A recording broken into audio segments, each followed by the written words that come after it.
Hi everyone. तो अभी हम देखते हैं अपना जेई एडवांस का क्वेश्चन इलेक्ट्रोकेमिस्ट्री का क्वेश्चन एक बार रीड कर लेते हैं। क्या कह रहा है?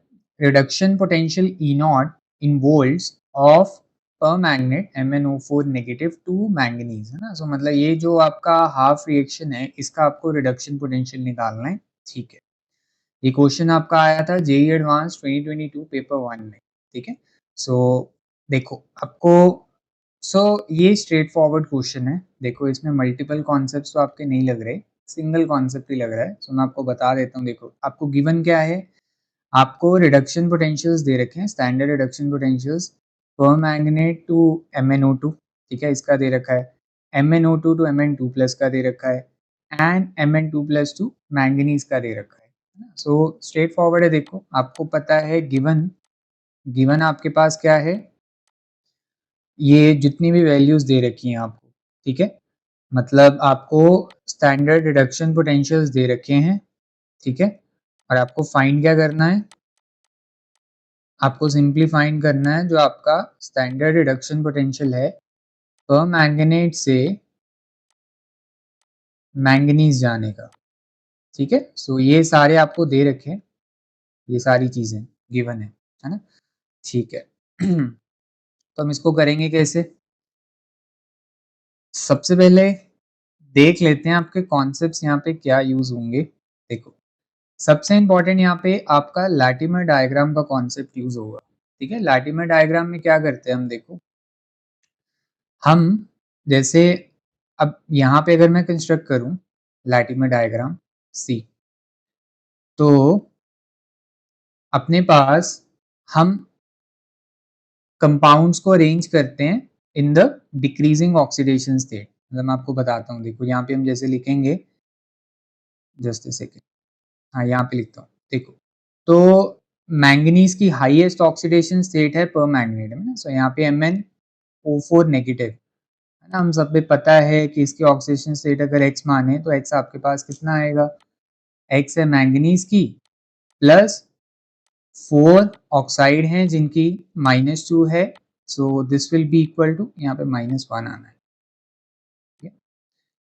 So this is equal to -1, तो यहाँ से आपके पास X किसके इक्वल आएगा, -1 plus 8, so this will B +7। हमें पता है यहाँ पे मैंगनीज की हाईएस्ट ऑक्सीडेशन स्टेट है कितनी है, +7 है। ठीक है, हम क्या करेंगे, धीरे धीरे मैंगनीज की डिक्रीजिंग ऑक्सीडेशन स्टेट में लिखेंगे कंपाउंड्स को। तो देखो पर मैग्नेट का हमने ऐसे लिख लिया। इसके बाद आपके पास कौन आ रहा है, इसके बाद आपके पास आ रहा है ये MnO2, राइट। इसमें देखो ऑक्साइड आपका 2 नेगेटिव है, तो यहाँ पे मैंगनीज की ऑक्सीडेशन स्टेट हो गई +4। सो यहाँ पे अपने पास क्या हो गया, MnO2। ठीक है, जहाँ पे मैंगनीज की ऑक्सीडेशन स्टेट कितनी है, +4। तो पहले +7 हो गई, देन +4 हो गई। हम डिक्रीजिंग ऑर्डर में लिखेंगे यहाँ पे। तो ये आपके पास क्या हो गया, उसके बाद मैंगनीज की ऑक्सीडेशन स्टेट +2 वाली, एंड देन आपके पास आ गया मैंगनीज, है ना, एलिमेंट जिसमें ऑक्सीडेशन स्टेट 0 है। तो ये तो हमने इस तरह लिख लिया। So this diagram is called the Latimer diagram. ठीक है, इसको लैटिमर डायग्राम बोलते हैं। इसके थ्रू हम क्वेश्चन को करेंगे तो बहुत ईजी हो जाएगा। तो सबसे पहले तो आपको कंस्ट्रक्ट करनी है लैटिमर डायग्राम। ठीक है, जो आपका एलिमेंट है उसकी ऑक्सीडेशन स्टेट घटती घटती, तो आप देखो इसको मैंने लिस्ट कैसे किया है। यहाँ पे मैंगनीज बेसिकली रिड्यूस हो रहा है +7 से +4 ऑक्सीडेशन स्टेट में जा रहा है। ठीक है, तो मैं ये आपके रिएक्शंस हैं रिडक्शन की फॉर्म में। देखो ये इसमें रिड्यूस हुआ, ये इसमें रिड्यूस हुआ, डिक्रीजिंग ऑक्सीडेशन स्टेट। तो यहाँ पे इसका रिडक्शन पोटेंशियल मैं लिखूंगा एज E1 नॉट। ठीक है, रिएक्शन का। सिमिलरली यहाँ से यहाँ गए तो इसका रिडक्शन पोटेंशियल है E2 नॉट, और यहाँ से यहाँ गए तो इसका रिडक्शन पोटेंशियल है E3 नॉट। मैं दोबारा से आऊंगा लैटिमर डायग्राम पे जब हम सॉल्व करेंगे। ठीक है, सो अभी हमने बेसिक समझ लिया कि इस तरह हमने कंस्ट्रक्ट करनी है। ठीक है, सो लैटिमर डायग्राम का कॉन्सेप्ट मेन है यहाँ पे। ठीक है, जिसको हमें बनाना होगा उससे हम बहुत इजीली कर पाएंगे। ठीक है, तो लैटिमर डायग्राम से क्या होता है, देखो हमारे पास जो डेल्टा जी नॉट है और ई नॉट है, हमें उसका रिलेशनशिप पता है। देखो आपके पास जो डेल्टा जी नॉट है वो आपके पास क्या होता है, this is -NF E not. तो हम इसको सेल रिएक्शन के लिए भी लिख सकते हैं और हाफ सेल रिएक्शन के लिए भी लिख सकते हैं। उस केस में क्या होगा, E naught will be your standard reduction potential half cell reaction का, और डेल्टा जी नॉट क्या होगा, उस हाफ सेल रिएक्शन के corresponding standard Gibbs free energy change. ठीक है, तो ये हमें रिलेशनशिप पता है, तो मैं आपको बताता हूँ किस तरह वर्कआउट करता है। सॉल्यूशन करते हैं अभी। ठीक है, तो सबसे पहले हमने जैसे लैटिमर डायग्राम बनानी सीखी तो वो लिखेंगे। सबसे हमने पहले लिखा परमैंगनेट, देन आपके पास MnO2, देन अपने पास मैंगनीज 2 प्लस, और लास्ट में आपके पास मैंगनीज 0। ठीक है, मतलब नॉर्मली मैंगनीज। यहाँ पे हम लिखेंगे लैटिमर डायग्राम। ठीक है, लैटिमर साइंटिस्ट है जिन्होंने इस फॉर्म में रिप्रेजेंट किया था, तो हमारे लिए काफ़ी इजी हो जाता है। ठीक है, तो अब देखो, तो हमने क्या करना है, सी यहाँ पे मैंगनीज की हमने निकाला +7 है, यहाँ पे आपके पास +4 है, यहाँ पे +2 और यहाँ पे 0 है। यहाँ पे मैं इसको लिख ही देता हूँ, तो यहाँ पे +2 और यहाँ पे 0। ठीक है, अब देखो आपको क्या क्या दे रखा है, आपको स्टैंडर्ड रिडक्शन पोटेंशियल्स, तो मैंने कहा वो आपको वैल्यूज यहाँ लिखनी होती है, इनके ऊपर रिडक्शन का ही रिएक्शन है, उसके ऊपर आपको वैल्यूज लिखनी है। तो देखो यहाँ पे बेसिकली आपकी वैल्यू क्या है, E1 नॉट, तो पर मैग्नेट से MnO2 जानेगी, तो ये आपके पास कितनी है वैल्यू, 1.68 वोल्ट, तो यहाँ पे आपने वैल्यू लिख दी। सिमिलरली आपके पास जो E2 नॉट है MnO2 से Mn2 प्लस जाने की, वो आपके पास है 1.21, और लास्ट आपके पास है E3 नॉट, वो आपके पास कितना है, -1.03 वोल्ट। तो ये आपने तीनों वैल्यूज ऊपर लिखी हैं। अब देखो आपको निकालना क्या है, आपको निकालना है MnO4 नेगेटिव से Mn जाने का, मतलब आपको ये निकालना है, इसका स्टैंडर्ड रिडक्शन पोटेंशियल निकालना है। So call it as E4 naught, ये आपको निकालना है, ये आपको दे रखी है वैल्यूज। तो ये कैसे निकलता है, देखो इन सब में रिलेशनशिप है, क्या रिलेशनशिप है, वो रिलेशनशिप आया है थ्रू गिब्स फ्री एनर्जी का कॉन्सेप्ट। देखो मुझे पता है जैसे यहाँ पे E1 नॉट इसका स्टैंडर्ड रिडक्शन पोटेंशियल है, तो इसका गिब्स फ्री एनर्जी चेंज कितना होगा, डेल्टा G1 नॉट। ठीक है, सिमिलरली इसका होगा डेल्टा G2 नॉट, इसका होगा डेल्टा G3 नॉट, ये क्या होगा डेल्टा G4 नॉट। अब देखो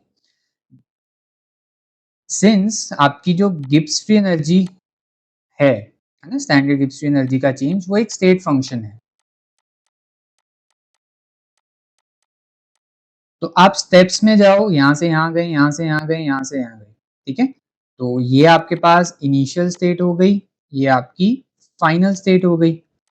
तो आप आइदर स्टेप्स में जाओ या आप एक सिंगल स्टेप में जाओ, वो बराबर होगा। मतलब व्हाट आई मीन टू से कि आपके पास जो डेल्टा G4 नॉट है वो आपके पास बराबर होगा delta G1 not plus delta G2 not plus delta G3 not. तो ये हेसेस लॉ है ना, हम किसी भी स्टेट फंक्शन के लिए हेसेस लॉ यूज कर सकते हैं, हम नॉर्मली एंथैल्पी के लिए यूज कर सकते हैं, करते हैं, मतलब जैसे आप थर्मोकेमिस्ट्री में देखते हो, यहाँ पे हम गिब्स फ्री एनर्जी के लिए यूज कर सकते हैं। तो ये क्या होगा, delta G1 not plus delta G2 not plus delta G3 not. तो यहाँ से यहाँ, मतलब मैं बताता हूँ, यहाँ से यहाँ आप गए तो जो चेंज आया that will be same as, मतलब मल्टीपल स्टेप्स में गए जो चेंज आया कंबाइंड वो सेम ही होगा अगर आप सिंगल स्टेप में जाओगे। तो ये चीज़ है ना, सो ये कॉन्सेप्ट वही है कि आपने डेल्टा जी को जो एक स्टेट फंक्शन है ना उसका कॉन्सेप्ट यूज किया। तो अब देखो हम यहाँ पे क्या करेंगे, जस्ट ए सेकेंड।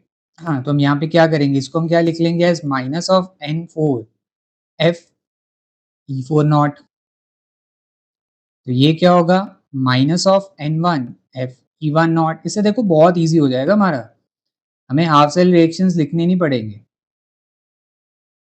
तो ये हो गया, इसको हम ऐसे लिखेंगे, देख प्लस ये माइनस ऐसे, और यहाँ पे प्लस, यहाँ पे होगा -(n3) f into E3 not. तो अब देखो कैन क्लियरली सी, यहाँ पे क्या है, आपके f कैंसिल हो गए और माइनस भी आपका कॉमन होके कट हो गया। सो यहाँ से आपके पास जो फाइनल इक्वेशन आएगी, फाइनल इक्वेशन आपकी क्या बनती है, यहाँ से फाइनल इक्वेशन बनती है N4 E4 not, it is simply N1 E1 not plus N2 E2 not plus N3 E3 not. बस ये आपकी इक्वेशन है। तो ये इक्वेशन जनरल है, देखो मतलब आपके पास जैसे ये है ना कि आप यहां से यहां गए फिर आप 3 पे गए, तो अगर आप स्टेप्स में जाओ या यहाँ से यहाँ डायरेक्टली जाओ, तो कॉल इट, यहाँ पे आपका E1 नॉट है, यहाँ पे आपके पास E2 नॉट है स्टैंडर्ड रिडक्शन पोटेंशियल, यहाँ पे आपका E3 नॉट है। सो इसमें N1 नंबर ऑफ इलेक्ट्रॉन्स जो गेन किए होंगे रिडक्शन के लिए, यहाँ पे N2 और यहाँ पे N3। तो नॉर्मली क्या होता है, N3 E3 not is simply N1 E1 not plus N2 E2 not. तो ये आपकी जनरल इक्वेशन इसी तरह ही आती है। उसका बेसिस क्या है, आप गिब्स फ्री एनर्जी चेंजेस के हिसाब से करते हो, ठीक है, कि यहाँ पे क्या होगा, delta G1 not plus delta G2 not is delta G3 not, उस हिसाब से आपकी ये इक्वेशन आती है। तो यहाँ पे देखो तीन तीन स्टेप्स हैं, तो वहां से अपने पास ये वाली इक्वेशन आ गई ना। यहाँ पे आपके पास क्या है, 1 से 2 देन 3 एंड देन 4 और एक ही स्टेप में ऐसे है। सो यही चीज, तो यहाँ से आपने ये चीज कर ली, बस ये वाली इक्वेशन आपको यूज करनी है सिंपली। तो करें फिर, करते हैं, ठीक है। तो अपने पास देखो क्या है, मैं बैग ले लेता हूँ। देखो अपने पास क्या है, हम यहाँ पे लिस्ट कर सकते हैं कि हमें क्या क्या दिया हुआ है। मतलब यहाँ पे देखो E1 E2 और E3 नॉट तो आपको दे रखे हैं, सो आपको N1 N2 N3 और N4 निकालना है, उससे आप E4 नॉट निकाल लोगे। So let's do see. तो देखो यहाँ पे इफ आई टॉक अबाउट, तो N1 कितना होगा, N1 मतलब यहाँ से यहाँ जाना है आपको, तो +7 से +4 3 इलेक्ट्रॉन्स चाहिए होंगे, रिड्यूस हो जाएगा। सो N1 आपके पास हो गया बेटा 3। सिमिलरली N2 कितना होगा, आपको यहाँ से यहाँ जाना है +4 से +2, सो 2 इलेक्ट्रॉन्स चाहिए होंगे।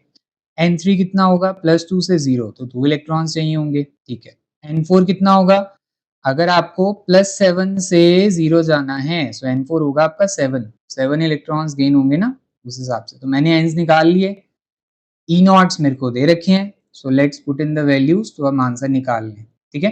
तो देखो यहाँ पे मैं वैल्यूज पुट करता हूँ सिंपली, तो आपके पास क्या होगा, देखो सो अगर मेरे को यहाँ पे E4 नॉट निकालना है, सो वो मेरे पास होगा N1 E1 not N2 E2 not plus N3 E3 not divided by N4, ठीक है। वैल्यूज पुट करते हैं, देखो N1 हमने कितना निकाला 3, E1 नॉट आपको कितना दे रखा है 1.68, ठीक है, वोल्ट, प्लस N2 कितना आपके पास 2 और ये आपके पास कितना है 1.21 वोल्ट, और लास्ट आपके पास क्या है N3 आपके पास 2 है और वहां पे आपको दे रखा है -1.03 वोल्ट, ठीक है। और N4 कितना आपके पास 7, उससे डिवाइड कर लेंगे, तो बस इसको हम सिंपली सॉल्व कर लेंगे, तो आपका आंसर आएगा 0.7714 वोल्ट, ठीक है। सो सिंस हमें इसको राउंड ऑफ करना होता है टू 2 डेसिमल प्लेसेस, ठीक है। अगर आपके पास मोर डेसिमल प्लेसेस में है आंसर, तो इसको 2 डेसिमल प्लेसेस पे राउंड ऑफ कर देंगे, तो आपका जो आंसर आएगा it will be 0.77 volt. So this is your final answer, ठीक है। सो आप देख सकते हो कि लैटिमर डायग्राम के थ्रू हमने कितना सिंप्लीफाई कर दिया चीज़ों को, ठीक है। तो इसी के साथ हम सॉल्यूशन एंड करते हैं। तो आई होप आपको समझ आया होगा। So all the best.